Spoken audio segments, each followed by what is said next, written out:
Good evening, everybody. My name is Nathan Hudson. I get to read a story again. And once again, I'm reading some of my daughter's very favorites. She's the one that actually picked all these out for me. So today we're going to be reading from Jane Brett's Christmas Treasury. And we are going to be reading about the Wild Christmas Reindeer. As you can probably see, it's appropriate. Tika was excited and a little afraid. This year, Santa had asked her to get the reindeer ready to fly on Christmas Eve. Tika had never done this before, and she wanted everything to be perfect. Tika lived up in the Arctic in the shadow of Santa's winter farm. The last of the snow geese had flown south, and everyone's mind was on Christmas. The workshop was alive with the sounds of saws sawing, hammers hammering, and brushes painting as they all worked to have the toys and presents ready for delivery on Christmas Eve. Tika knew it was time for her to go in search of the reindeer. They had been out on the tundra wild and free since last Christmas, and Tika was sure they wouldn't want to go back to Winter Farm to train. She would have to be strong and firm. At last she found them: Bramble and Heather, Windswept and Lichen, Snowball, Craig, Twilight, and Tundra. Tika took a deep breath and shouted out, "Let's go! Move, move, move!" The reindeer were bewildered by Tika's voice. Their heads went up to see who this loud creature was, but they let her herd them together and headed back toward Winter Farm. Tundra gave her the most trouble. Tika didn't know that he considered himself the leader and was not used to being bossed around. He liked to stay next to Twilight, but she was separated from him and running near the front. When they got to the barn, Tika put them in different stalls.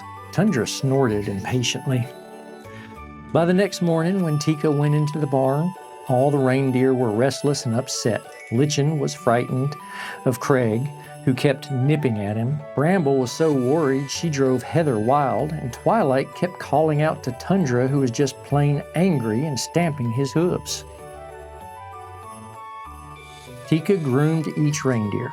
She wanted them to look sleek and glossy for Santa. One by one, she brushed and combed their coats and pushed and pulled at their tangled manes. She brushed so long and hard that their ears started to turn pink. Tika took the reindeer outside. Now she was ready for the real training to begin. Snowflakes danced in the air as she tried to stand them in two lines and put on their harnesses, but they wouldn't stay lined up. She had put Tundra at the back with Heather instead of at the front with Twilight. So he kicked out at Heather, who then bolted into Bramble. Tika scolded the reindeer. "Don't move," she cried. But they all ran off wild-eyed, and she had to go after them and bring them back. The next day, Tika harnessed the reindeer in the barn before taking them out into the snow. Everything went right until she got them lined up outside and tried to steer them first to the left, then to the right. To make the sleigh fly, they would need to pull together smoothly. But everything went wrong. Tundra crashed into Heather, Snowball blew up at Bramble, Windswept knocked over Twilight, and then Lichen locked antlers with Craig.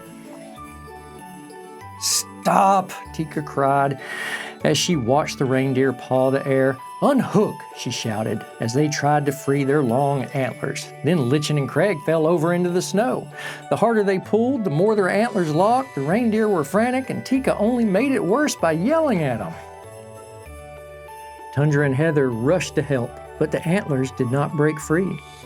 Windswept nudged at Lichen, and Bramble ran to help Craig, but the more they tried to help, the more they got tangled up themselves. Their necks strained, their muscles bulged, and their antlers did not budge. Tika wailed, "Oh please, it's almost Christmas Eve!" But the reindeer could not move. Frosty silence hung in the air. Tika looked at the tangled reindeer, once so bold and free, and began to cry. "It's my fault," she said. "I spent all my time yelling at you instead of helping. I'm sorry." And one by one, she gave each reindeer a hug. "Tomorrow," she said, "we'll go to work in a new way. No yelling, no screaming, no bossing. I promise. Let me try to help you get free." The reindeer listened to this new voice. Heather's eyes sparkled. Craig cracked a reindeer grin. Bramble giggled and Snowball sighed. Tundra laughed and Twilight smiled. The more they laughed, the more they shook. As they shook, their antlers rattled and rubbed, and before Tika could do anything, she heard a spring, spring, sprung sound, and it was the antlers jiggling free. Quietly, Tika led the reindeer back to the barn. She slicked their coats, she gently brushed their ears and combed out their manes. Tundra nuzzled her cheek. The next day, the reindeer lined up in 2 lines, ready for the harness, with Twilight and Tundra leading the line. They practiced turning left, and they practiced turning right. Tika directed them softly. Tundra pulled for Twilight. Bramble was gentle to Lichen. Windswept helped Heather, and Snowball nestled against Crag. Together, they practiced long and hard.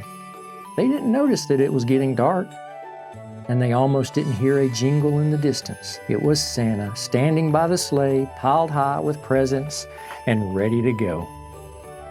Now the reindeer were ready. Too, and Tika led them to the sleigh. Santa smiled and nodded his thanks. Then he climbed aboard and waved to Tika, who watched as the wild reindeer rose up together and carried the sleigh off into the night. The end.